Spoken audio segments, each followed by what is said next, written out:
கடந்த காலம், நிகழ்காலம், எதிர்காலம். இந்த வெஸ்டர்ன் சிவிலைசேஷன் என்னென்னலாம் கற்றுக் கொடுத்தோ ஆத்தானாயும் அரைகுறையான மூடத்தனமான கருத்துக்கள் மட்டுமல்லாது அதை அடிப்படையா வச்சு நீங்க திங்க் பண்ணீங்கன்னா எக்காலத்தும் டிப்ரெஷன்லயும் லைஃப்லெஸ்ஸா இகம் நரகமாக வாழ்ந்து முடிவீர்கள். அதாவது அகம் சரியான தெளிவில்லாத மயக்கத்தில் வாழ்ந்தால் வாழ்க்கை நரகம். தெளிந்த புரிதலோடு ஞானத்தோடு அகம் இருக்குமானால் வாழ்க்கை சொர்க்கம் ஆயிடும். ஒரு பக்கம் இந்த போலித்தனமான புரியாத்தனமான சனாதன இந்து சிவிலைசேஷனுக்கு செய்யப்பட்ட மூளைச்சலவை, நம்ம மக்களுக்கு செய்யப்பட்ட மூளைச்சலவை. இரண்டாவது, இந்த கன்சியூமரிஸ்டிக் சொசைட்டி மேல நம்ம மக்களுக்கே வந்த அளப்பரிய மோகம். இதனால நம்முடைய மிகப்பெரிய ஞானம் வாழ்க்கை முறையாக இல்லாமல் போனது. நல்லா புரிஞ்சுங்க. ஒரு 200 வருஷத்துக்கு முன்னாடிங்க வரைக்கும் உலகத்துல பெஸ்ட் விஷயங்கள் அத்தனை லிஸ்ட் எடுங்க.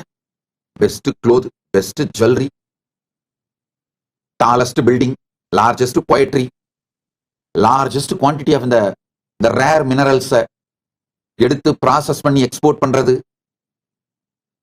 Largest and best pearls harvest பண்ணி எக்ஸ்போர்ட் பண்றது, கோல்டு, அத்துணையும் இந்த அத்தான லிஸ்டும் போடுங்க. மொத்த வேர்ல்டோட ஜிடிபியில 40% சனாதன இந்து தர்மத்தோட ஜிடிபி. சனாதன இந்து தர்மத்தை நேஷனல் ரிலீஜியனாக கொண்ட, அபிஷியல் ரிலீஜியனாக கொண்ட நாடுகளோட ஜிடிபி தான். நாடுகள் சொல்றது நாடுன்னு சொல்லலாம், ஏன்னா அது சிங்கிள் தேசமா தான் ஆக்சுவலா ஃபங்க்ஷன் ஆயிட்டு இருந்திருக்கு. வேற வேற ப்ராவின்ஸை வேற வேற கிங்ஸ் ரூல் பண்ணிட்டு இருந்தாங்க. Otherwise ultimately it's single province. இந்த ஹிந்து சிவிலைசேஷனல் நேஷன் அதோட ஜிடிபி வேர்ல்டோட ஜிடிபியில 40%. என்ன civilisation? World's tallest building Hindu civilisation தான் இருந்தது. World's best architecture Hindu civilisation தான் இருந்தது. லார்ஜஸ்ட் யூனிவர்சிட்டி இந்து சிவிலைசேஷன் தான் இருந்தது. ஆக்ஸ்போர்டும் இந்த யூனிவர்சிட்டிஸ்லாம், ஸ்டான்ஃபோர்ட், ஆக்ஸ்போர்ட், இந்த யூனிவர்சிட்டிஸ் திறக்கிறதுக்கு மச் பிஃபோருங்க. அதுக்கெல்லாம் ரொம்ப முன்னாடி பல ஆயிரக்கணக்கான ஸ்டூடெண்ட்ஸ் படிச்சுட்டு இருந்த மிகப்பெரிய யூனிவர்சிட்டிஸ் ஃபங்க்ஷன் ஆகிட்டு இருந்த நாடுங்க. என்ன, நம்ம ரொம்ப எலைட் சிவிலைசேஷனா போனதுனால நம்ம போர் மெத்தட்ல எல்லாம் கூட ரொம்ப ஒரு தார்மிக்கா நம்ம வாழ்ந்துட்டு இருந்தோம். ஆக்சுவலா இந்த வார் மெத்தட்ல இருக்கிற தர்மாவை வச்சுதான் நான் சொல்றேன், இது ஒரே நாடு, வேற வேற ப்ராவின்ஸ்ல வேற வேற பீப்புள் ரூல் பண்ணாங்கன்னு. காரணம் என்னன்னா, ஈவன் போர்ல கூட same law was followed through out this whole Bharat. External affairs, வெளிநாட்டு உறவுகள், மற்ற நாட்டு உறவுகளை பற்றிய பாலிசி, இல்ல போர் பாலிசி, இது எல்லாமே இந்த பாரதத்துக்குள்ள ஒன்னாதான் இருந்தது. அதனால இதை ஒரு தேசம், தனித்தனி பிரதேசம் அப்படி வேணா சொல்லிக்கலாம். வேற வேற பிரதேசங்கள், வேற வேற பேர் ஆண்டார்கள், ஆனா ஒரு தேசமா இருந்தது.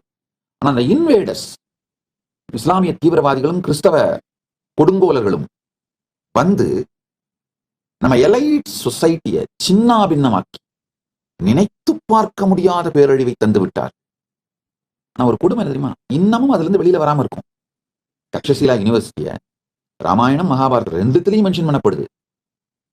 மகாபாரத டாக்குமெண்டேஷன் படி 10,500 ஸ்டூடெண்ட்ஸ் இருந்தாங்க அந்த டைம்ல. அதே மாதிரி டெல்ஹாரா யூனிவர்சிட்டிய சைனீஸ் டிராவல்ஸ், ஹியூன் சாங், இட்சிங், இவங்கெல்லாம் அவங்களுடைய டிராவல் அக்கௌண்ட்ல மென்ஷன் பண்றாங்க. நலந்தா யூனிவர்சிட்டியை டாக்குமெண்ட் பண்றாங்க. சாரதா பீட் டெம்பிள் யூனிவர்சிட்டியை டாக்குமெண்ட் பண்றாங்க. ஆதிசங்கராச்சாரியாரே இந்த சாரதா பீட் டெம்பிள் யூனிவர்சிட்டியில தான் 6th century படிச்சிருக்காரு. Of literary records. இந்த Sharada Peeth temple university at least 2500 இயர்ஸுக்கு இருக்கு. நல்லா புரிஞ்சுக்கோங்க. சாரதா பீட் டெம்பிள் யூனிவர்சிட்டி காஷ்மீர், காஷி, காஞ்சி இந்த 3த்துலயும் இருந்திருக்கு. மிதிலா யூனிவர்சிட்டி, மிதிலா நேபாளில் இருக்கிற மிதிலா யூனிவர்சிட்டி இருந்திருக்கு. ஏனியா சொல்ல வருகின்ற இந்த சத்தியங்களை புரிந்து கொள்ளுங்க. நீங்க நினைச்சிட்டு இருக்கிற உங்க வாழ்க்கையில கடந்த காலம், நீங்க உங்க வாழ்க்கையில நினைச்சிட்டு இருக்கிற எதிர்காலம், உங்க எதிர்காலம் வேற ஒண்ணும் இல்லைங்க. உங்களுடைய விருப்பத்தையும் மீறி உங்க மனம் உங்களை கடத்திட்டு போய் வச்சிருக்கிற இடம் தான் எதிர்காலம். எதிர்காலங்கிற சிறையில இருந்து உங்களை விடுவிக்கவே விடுவிக்காது. நீங்க எப்ப எந்த வாழ்க்கையில இது வந்துருச்சுன்னா வாழ்க்கையிலேயே செட்டில் ஆயிடுவேன், பெரிய நிம்மதி ஆனந்தமா இருப்பேன்னு நினைப்பீங்க. அது வந்த உடனே 24 மணி நேரத்துக்குள்ள உங்க மனசு என்ன பண்ணும்? உங்களை திரும்ப கடத்திட்டு போய் அடுத்த எதிர்காலத்துல வச்சிரும். 24 மணி நேரம் நான் சொல்றதெல்லாம் ஜாஸ்தி. 10 நிமிஷம் தூக்கிட்டு போயிடும். இதுக்கு காரணம் உங்களுடைய அறியாமை மட்டும் நினைக்காதீங்கயா. உங்களுக்கு அறிவிக்காமை. உங்க எஜுகேஷன் சிஸ்டத்தை கேள்வி கேளுங்கயா. அதாவது கொஸ்டின் பண்ணாம நீங்க ஏத்துக்கிட்ட அசம்ஷன்ஸ், உங்க மேல திணிக்கப்பட்ட அசம்ஷன்ஸ் உங்களை சிதைத்து சின்னாபின்னமாக்கி விட்டது. அந்த அசம்ஷன்ஸ் தான் உங்க வாழ்க்கையில நீங்க படுற எல்லா பிரச்சனைகளுக்கும் காரணம். சாதாரண டயபெட்டிஸ் இருந்தா கூட சரிங்க. இப்போ ஏகப்பட்ட ரிசர்ச்சஸ் வருது.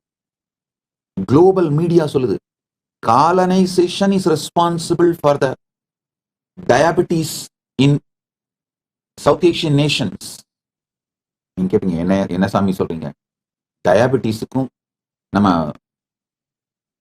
கிறிஸ்தவ கொடுங்கோலர்கள் ஆட்சிக்கும் எப்படி சாமி சம்பந்தம்? நல்லா புரிஞ்சுக்கோங்க.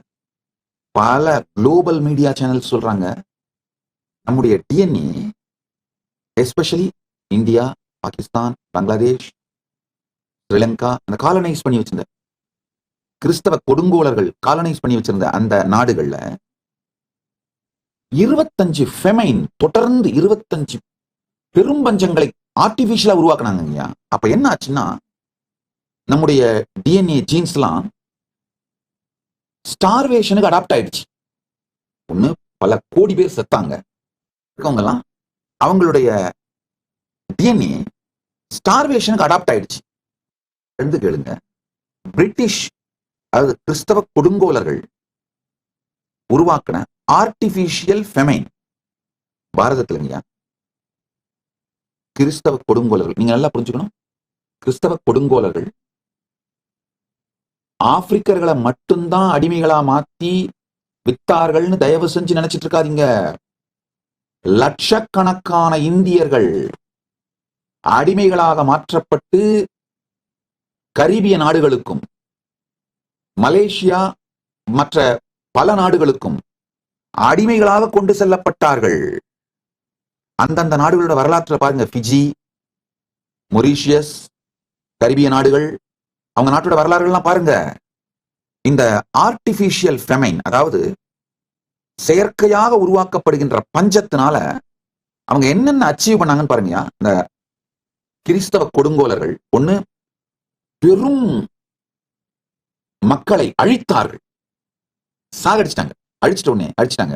மிச்சம் இருக்கவங்களுக்கும் லைஃப்ல கான்பிடன்ஸ் இல்லாம அவங்க முதுகெலும்பு உடைச்சிட்டாங்க, சைக்கலாஜிக்கலா அவங்களை உடைச்சிட்டாங்க. சோ அவன் சோறு கிடைச்சா போதும், எதுவுமே எதிர்த்து போராடத்துக்கு அவனுக்கு மனதிலேயோ உடம்புலயோ சக்தி இல்லாம சின்னாவினமாக்கிட்டாங்க. இன்னொரு முக்கியமான விஷயம், சாப்பாட்டுக்கு வழி இல்லாம அவனை மாத்தின உடனே அவன் அடிமையாக இருப்பதற்கு தயாராயிட்டான்.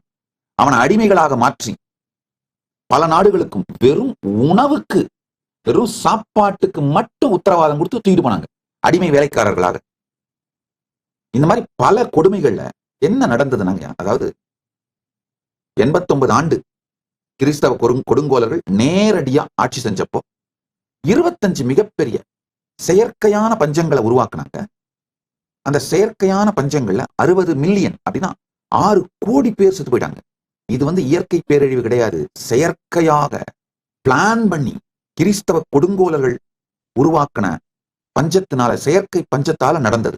ரெண்டாவது, இந்த பஞ்சம் மொத்த சவுத் ஏசியாவோட பயாலஜியே மாத்திருச்சுங்க. எப்படின்னு ஒண்ணுன்னா சொல்றேன், புரிஞ்சுக்கோங்க. 1943 பெங்கால் ஃபெமைன்ல மட்டும் 3 மில்லியன் 30 லட்சம் பேர் செத்தாங்க. கிறிஸ்தவ கொடுங்கோல் அரசு சாப்பாடு மொத்தத்தையும் தூக்கிட்டு போயிட்டு, இங்க விளைஞ்ச உணவு மொத்தத்தையும் எடுத்துட்டு போயிட்டு அவசர உதவி கூட கொடுக்க முடியாதுன்னு மக்களை சாகடிச்சாங்க. இன்னொரு கொடுமை, பல நேரத்துல உணவை எடுத்துட்டு போய் கடல்ல முழுகடிப்பாங்களாம். ஏன்னா அப்பதான் இவங்க சாகணும் அப்படின்னு, நாம சாகணும் அப்படிங்கிறதுக்காக கடல்ல எடுத்துட்டு போய் உணவை முழுகடிப்பாங்களாம். நல்லா புரிஞ்சுக்கோங்க. இப்ப நீங்க கிறிஸ்தவர்களாக மாறி மதம் மாறி, இஸ்லாமியர்களாக மதம் மாறி, அல்லது நாத்திகர்களாக மதம் மாறி, அதே கிறிஸ்தவ கொடுங்கோல் ஆட்சியை அவர்களுடைய பாலிசிஸ சப்போர்ட் பண்றவங்களா இருந்தா கூட நீ மனத்தால் வேணா மாறிடலாம். உன் டிஎன்ஏவும் ஜீன் இதே தான்ப்பா, உனக்கும் டயபெட்டிஸ் வந்தது காரணம் கிறிஸ்தவ கொடுங்கோலர்கள் உருவாக்கிய செயற்கை பஞ்சம்தான். உடல்கள் வந்து சர்வைவல் அடாப்டேஷன் நிரந்தரமா மாத்தி ஃபெமைன் ரெஸ்பான்ஸ் பேட்டனை பயாலாஜிக்கல் சிஸ்டம்ல பதிச்சுக்கிச்சிங்க. இந்த ஃபெமைன் சர்வைவல் ட்ரேட்ஸ் தான் நம்ம எபிஜெனட்டிக் இன்ஹெரிட்டன்ஸா இன்னைக்கு சவுத் ஏஷியன்ஸுக்கு இருக்கு. அதனாலதான் டயபெட்டிஸ் ரிஸ்க் ரொம்ப அதிகமா இருக்கு. திரும்ப திரும்ப திரும்ப ஸ்டார்வேஷனுக்கு உட்படுத்தப்பட்டதுனால உடல் எனர்ஜியை சேமிக்கிறதுக்காக பயாலஜிக்கலா அடாப்ட் ஆயிடுச்சு. அதனால இன்சுலின் ரெசிஸ்டன்ஸும் சுகர் ஃபேட் மெட்டபாலிசமும் மாற்றம் நடந்து அது பரம்பரையாக கடத்தப்பட்டது. ஆழ்ந்து பிடிச்சுங்க. ஒரு பஞ்சத்தை கூட கடந்து உயிர் வாழ்ந்தால் அடுத்த தலைமுறையில டயபெட்டிஸ் ரிஸ்க் வந்து 2 மடங்கு ஆயிடும். பேர குழந்தைங்கள ஹை பிளட் சுகர் ரிஸ்க் அதிகமாயிடும் அப்படின்னு பல ஆய்வுகள் சொல்லுது உலகம் முழுக்க. இப்ப நான் சொல்றது எல்லாமே தெள்ளத் தெளிவான ஆராய்ச்சிகளின் மூலம் நிரூபிக்கப்பட்ட புள்ளி விவரங்கள். கொஞ்சம் இன்டர்நெட்ல ரிசர்ச் பண்ணுங்க, ஏஐல ரிசர்ச் பண்ணுங்க. நான் சொன்னது ரிசர்ச் பண்ணி பார்த்தீங்கன்னா உங்களுக்கே புரியும். ப்ரிசைஸ் டீட்டெயிலோட இந்த இன்ஃபர்மேஷன்ஸ்லாம் அவைலபிளா இருக்கு. உங்கள் எல்லா பிரச்சனைகளுக்கும் தீர்வுகளை பெற பகவான் நித்யானந்தரை கேளுங்கள். Ask Nithyananda AI.